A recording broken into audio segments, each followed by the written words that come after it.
To route back, Twitch streamer Amourtanth just was big bombshells blew out. I think we all can agree, like, her situation was like, when I first heard about it, I was like, I don't really care too much for Amourtanth, whatever. She's not my kind of content. I don't really, you know what I mean? That whole side didn't matter to me. But then it all came out, like, it was the morning and I saw, like, the text messages, like, you know, the whole, like, when she was scrolling through her texts with, like, her ex-husband or her husband or separated partner or whatever. That shit really fucked with me. Like, there's one tweet in there, or sorry, the message about, like, the meat packing plant that just, it rubs me the wrong way. And it still does. Yeah. So obviously abuse is completely wrong. And Keem here said the same thing. He added, but, and this is a big but, Amourtanth was scamming the fans. I feel like you should, like, elaborate on that, because I know you don't want to let that point go. I wish we could have. Do we have the tweets somewhere that someone can actually read them? One of you could read them. But I want to. Yeah. I want to give my perspective on this a little bit. So I do a lot in a day. You know, from the time I wake up to the time I go to bed, I'm like doing a lot of different things. So my sense of time is a little bit different than normal people, I think. So I wake up and I see this story and I see Amourtanth crying about this horrible, disgusting, abusive husband. All right. Yeah. And first of all, whoa, she's got a husband? Since when? Like, I remember her crying at New Year's saying, oh, I have to spend New Year's alone. I'm single. Like, she's got a husband? Now, I think this story did come out in 2020 that maybe she had a husband, but she said that that was fake and all BS and da-da-da-da. So she's been running this illusion that she doesn't have this husband. Anyhow, I'm watching this clips. She's crying. She's upset. The husband is clearly abusive, threatening to kill the dogs, do all this horrible shit. And it's like, when you look through this, it's like classic manipulation, horrible, abusive, like boyfriend or husband or whatever. So I'm seeing that and I'm very sympathetic and I'm covering the aspect of her having this abusive husband. Did a whole drama alert on it over on Snapchat. But 3 hours passed by and I was like, wait, I see everybody talking about this abusive thing and being worried about Amourtanth.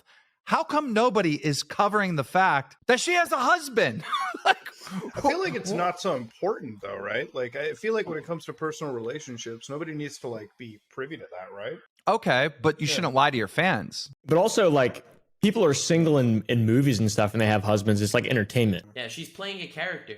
Why is that wrong? Well, she's lying to her fans for monetary gain. Even in the video, she says that her abusive husband or whatever made her claim that she was single because they knew that it was going to be better for business. It was going to make them more money. The same way Andrew Tate was tweeting from, like, the girls that were working for him. Like, he typing for them when they were talking to people because he knew what to say or whatever. The same concept.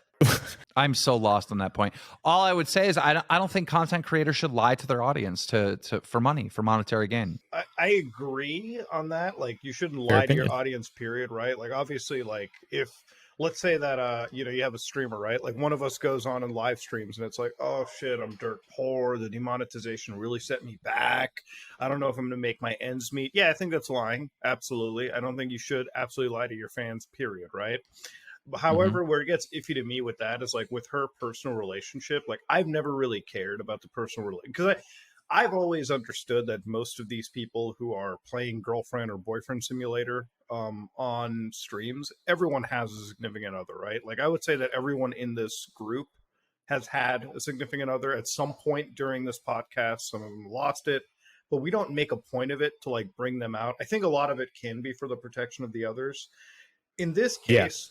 Yeah, but we're not hot tub streamers. Her entire career is based on her being an attractive girl, her, you know, doing hot tub streams in bathing suits. She has an OnlyFans. Like, you mentioned earlier that she has clearly a manipulative husband. Would you not just hypothetically say it's not her fault and he manipulated her into lying to her fans? Well, no, she's a grown adult. She has to take some responsibility. He definitely was manipulating her. He's definitely abusive. He was definitely controlling, you know, the business aspect of things. If Amourtanth is telling the truth, you know, that's a big if as well. But, like, she has to take some responsibility. She's a grown adult. Has she ever said she was single? Do grown adults get out of, like, all responsibility because they were manipulated into doing it. Let's say Amourtanth killed somebody and she's in court. Hold on, I'm still talking. She's in court, right? It's a bit of an extreme example. She's in court. Well, it's an extreme case because it's a crime. Let's talk about a different crime. Let's not talk about a crime because she didn't let's actually talk about a crime. Let's say that her husband convinces her to steal something from a store. All right. When she goes in front of the judge, what if she says to the judge, hey, my husband told me to do it, so I did it. Like, she's still going to face consequences, right? I'm not sure if it's at gunpoint or if it's like at the fear of like bodily harm. There's probably some kind of, it'd be up to a jury to decide. I see what you're saying though, for sure. I also do, but this isn't a crime. This isn't stealing something from a store. Yeah. No, I don't think it really, I mean, it's lying. I don't really think it matters all much. I'm trying to come up with a situation where there's actually like a punishment. You know what I mean? Well, if we're going to say Amourtanth has personal responsibility, shouldn't the people that are giving her money have personal responsibility as well too, right? Like, I agree with that too. Because I would never, like, in a million years, I would never give, like, fucking thousands of dollars or tier 3 subs or, like...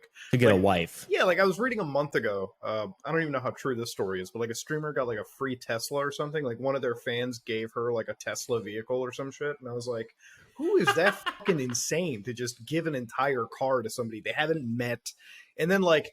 Here's the problem with like people, okay? Like when they buy some streamer money or they have this expectation that, oh, now they're friends. Maybe this might, they might go on a date with them. It's like parasocial. Yeah. And I definitely agree, like in a way too, with Keem and like pretty much everyone here, that there are actual creators that take severe advantage of that too.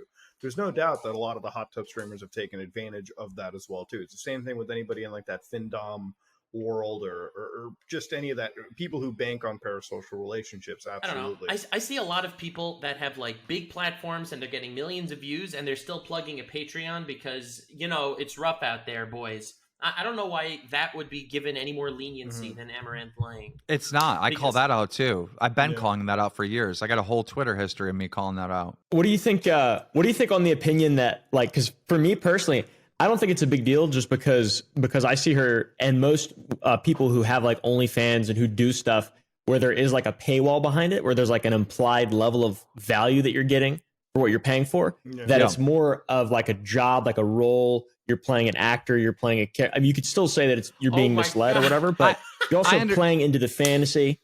I understand that point. I'm sorry. Were you talking to me or Nux? Were you talking to me or Nux? I'm confused. Every time I talk, he talks. I was talking to the guest. I'm going to be honest. Okay, so I'm going to try to answer that. Maybe we can mute him or something. Do you want to say something, Nux? Because every time I talk, you talk. Do you want to say something? Actually, I do. Thank you so much, Keemstar. Very nice of you. All right. I'm just going to sit here quiet then. This is a dream come true. I mean, don't invite me to your fucking podcast if you're going to talk over me every time I talk, dude. Don't invite me. I like how it was him who invited you. I wouldn't do that to you if you were on my podcast. I wouldn't. I don't know. I watched Baited podcast back in the day, and I loved everyone screaming at each other. That was a good time. Yeah. You want to mention that you have to pee or, you know, you're wondering what you want to wear today? Just some nonsense bullshit to just spit out? All right, anyways, yeah, we were. So I mentioned that was because sort of the way that I looked at it. I just saw it. I was like, man, that sucks for her, man. And then I just kind of, you know, saw Twitter and then. But I would say this. I'm pretty sure some people that are donating or whatever were under the illusion that if they sent her money, that she would get the money. They didn't know that there was a husband controlling the money or that the money was going to him. And in this video where she was explaining how abusive the husband is, she explained that he controls all the bank accounts. So I feel like that is misleading to the fans. The money wasn't actually going to her. It was going to some dude that they didn't even know in the background. Another thing is some people take marriage very serious, whether they're religious or whatever, and they wouldn't necessarily want to donate to a married woman or whatever, or be donating saying, hey baby, you look so hot, you know, if they knew she was married, right? So I think there's a bunch of scenarios in which that, you know, people that donated to her were scammed. I feel like, you know, they were scammed. I don't feel like any creators should be lying to their audience at all about anything, especially for monetary gain. I feel like that is a scam. I mean, is it or is it not false advertisement? Well, I don't know. A lot of religious people that wouldn't donate to a married woman, but they watch Amourtanth on stream and donating to her. I don't know. I feel like I get what you're saying about like the idea of scamming the fans. I get that, 100%, right? Like, I feel like, yeah, if she was to come out and initially like plaster that all over her page, like married woman hot tub streaming, that may result in far less, or less revenue. I don't know how much necessarily, if she had advertised that.